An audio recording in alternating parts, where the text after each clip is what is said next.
Y vamos con el secretario general del ayuntamiento, el licenciado Francisco Javier Vallejo Corona, para que nos hable sobre esto y sobre todo el que el ayuntamiento, que la administración pública municipal no tenga que pagar, sino por el contrario. Adelante, licenciado, ¿cómo está? Muy buen día, una buena noticia.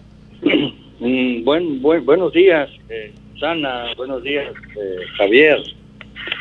Mira, este asunto, pues, acuérdense muy bien que por instrucciones de el ingeniero Arturo Dávalos Peña en su periodo, ¿no? Cuando veíamos todo ese asunto del tema de Embirao, como ustedes lo dicen, históricamente, pues causó un daño al erario público, ¿no? Municipal. Obviamente, pues, no podemos dejar a un lado de agradecer a Dios y sobre todo, y luego también a Jesús de la Mora, que es el director jurídico, y al abogado Romero Vargas, que conjuntamente con su servidor tramitamos este asunto. Honor a quien honor merece, trabajo profesional muy bueno. En realidad, pues como usted sabe, desde el 2006, cuando se otorgó aquella concesión donde se desmanteló el servicio público de la basura y se entregó a estos particulares de acuerdo a la ley de gobierno en cuanto a las concesiones de un servicio público que le corresponde al municipio, ¿no?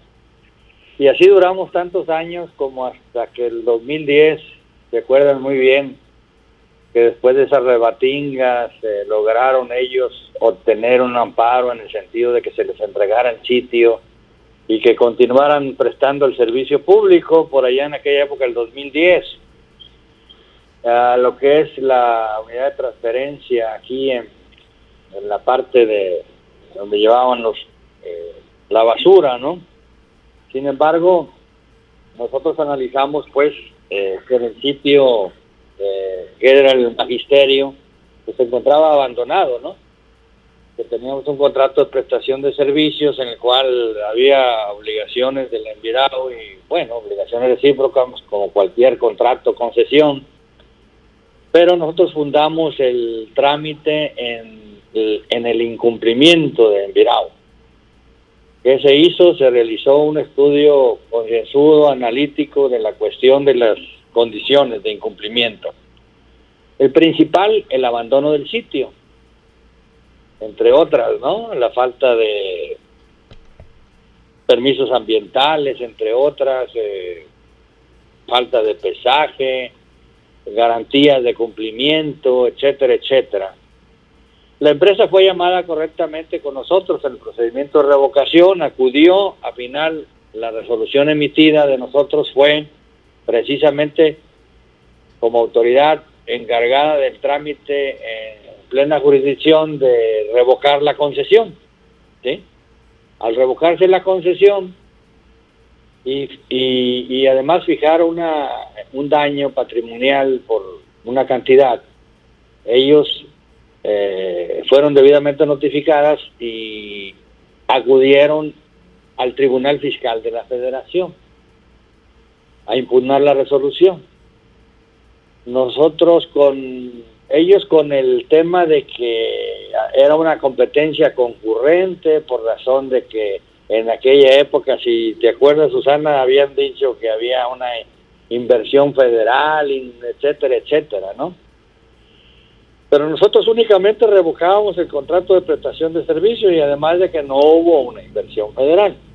Es decir, no había implícitos recursos federales. Por esa razón, el Tribunal Fiscal de la Federación a ellos les sobreseyó lo que se llama el juicio de nulidad.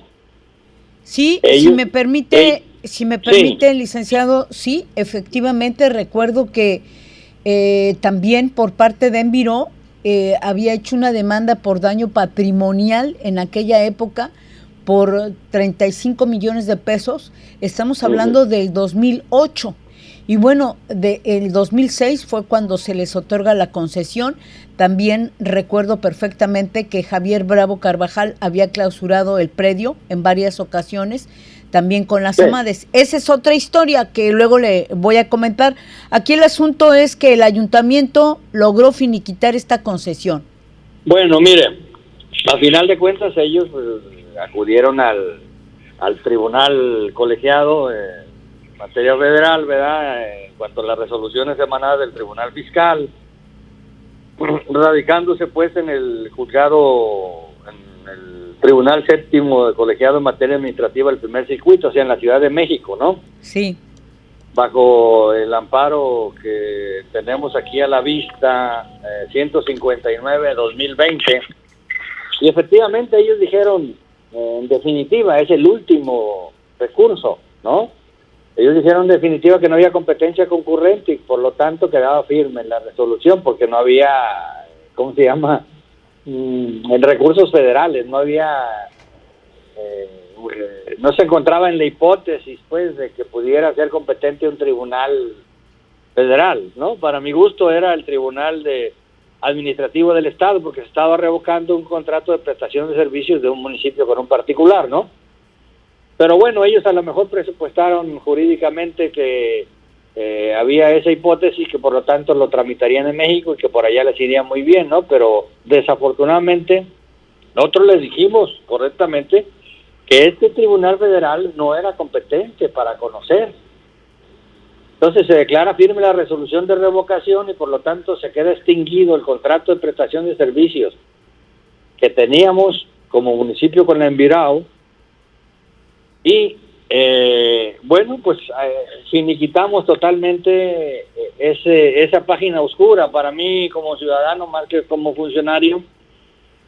Ha sido una página oscura en el sentido de que los municipios siempre lo he dicho y se lo he dicho a usted y a muchos amigos, de que no es necesario que estemos entregando concesiones a los particulares cuando el municipio tiene capacidad para hacerlo. Pues sí. Lamentablemente y además constitucionalmente tienen la obligación. Naciones Unidas recomienda que no se entregue concesiones a particulares. Regularmente los concesionarios son gente que anda buscando siempre un lucro, obviamente, son sociedades mercantiles. Pero nosotros nos regimos por un servicio público en el cual los funcionarios públicos tenemos la obligación de prestar ese servicio, pero no de enredarnos jurídicamente, y ese es el consejo que yo doy para el presente y para el futuro, ¿sí? Que pues, no podemos entregar concesiones a los particulares, que el municipio tiene que operar sus concesiones y operar sus servicios públicos. Pues ahí tienes ITELUM. Así es, se tiene que estudiar también eso. Si, por ejemplo, no es viable para el municipio, pues se tiene que hacer el estudio como lo hicimos aquí. No es en forma automática, usted lo sabe tampoco, ¿no? Pero también se tiene que analizar si es factible o no, porque mi recomendación es que se opere por el municipio, ¿no? Claro, se tiene que hacer, es cuestión de otra cosa, es una cuestión de un estudio financiero, etcétera, etcétera, un estudio en equipo, ¿verdad? Yo creo que el municipio de Puerto Vallarta ya es un municipio maduro, un municipio que ha alcanzado ciertos niveles en el cual le da toda la posibilidad de administrar sus propios servicios públicos. Así es. Y bueno, el licenciado Francisco Javier Vallejo Corona, es una buena noticia en esta semana que está ya por concluir y ya tendremos oportunidad de invitarlo para que nos hable ya históricamente de esto y también de lo que hoy usted menciona, de que el municipio pues debe y es capaz para manejar sus servicios públicos, porque ya lo voy a invitar para que hablemos, por ejemplo, de la época en que fue clausurado el basurero conocido como el Magisterio. Recuerda que, bueno, me acuerdo que todos los reporteros fuimos a dar al sitio, me acuerdo de los amigos de Las Palmas, los ejidatarios de Las Palmas, que le mando un saludo. Recuerdo también el negocio que pretendía hacer en su momento la propia secretaria del Medio Ambiente de Desarrollo Sustentable, en su momento las EMADES, con Marta Ruth del Toro Gaitán, que bueno, esa es una historia muy interesante, la historia de la basura en Puerto Vallarta, en donde se han rentado camiones a diestra y siniestra, en donde el relleno sanitario, en donde esta concesión con Enviró, con otras concesiones que se dieron. Mire, le voy a interrumpir. Acuérdese también que hace días también quedamos proactiva, porque esa fue con Salvador González Reséndiz, así es. ¿no? Pero entonces el municipio toma al 100% su servicio público. Estamos avanzados. Los rellenos sanitarios, le quiero decir que están funcionando al 100% con las normas oficiales mexicanas, que tenemos un equipo de camiones muy grande en servicios públicos y que ya está en operación lo que se llama la unidad de transferencia en el magisterio, operando. Es decir, ya no tienen que ir los camiones hasta allá, hasta el Gavilán, ya no tienen que ir al predio, sino que ya aquí con las góndolas grandes se ahorra combustible y todo eso. Es decir, se está perfeccionando el servicio público de la basura. Por eso le decía yo a ustedes que el municipio tiene la capacidad para prestar sus servicios públicos. Así Ahora, es. en este asunto del Envirao, acuérdense muy bien, pues es lamentable que en aquellos tiempos, ¿verdad? Pues desmantelaron el servicio público, y lo sigo diciendo y lo diré toda la vida. Desmantelar el servicio público para entregar una concesión que nos costó desde el 2006 a la fecha, nomás sáquenle cuenta que estamos hablando casi de 14 años de lucha, de 14 años que se dividió en varias etapas, en varios problemas, y que a Puerto Vallarta siempre lo ven como la joya de la corona, el pastel de la cereza, ¿verdad? Parece y en todo, parece como la monarquía de Mónaco allá europea, ¿no? Entonces,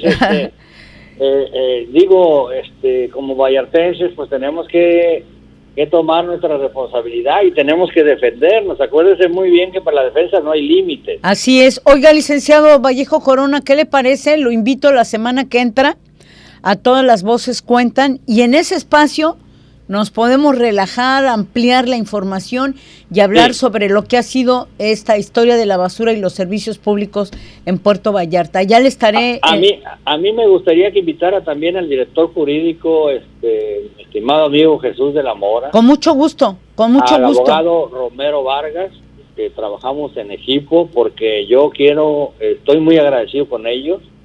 Realmente lucharon, se desvelaron, se quemaron las pestañas, ¿cómo se llama? Nos transmitimos conocimientos, estrategias jurídicas, y yo quiero realmente agradecerles mucho a ellos. Sí, nos reunimos, licenciado Vallejo Corona, ya se nos viene la pausa encima, nos ponemos de acuerdo, Javier, dile por favor, nos ponemos de acuerdo y para invitarlos a todos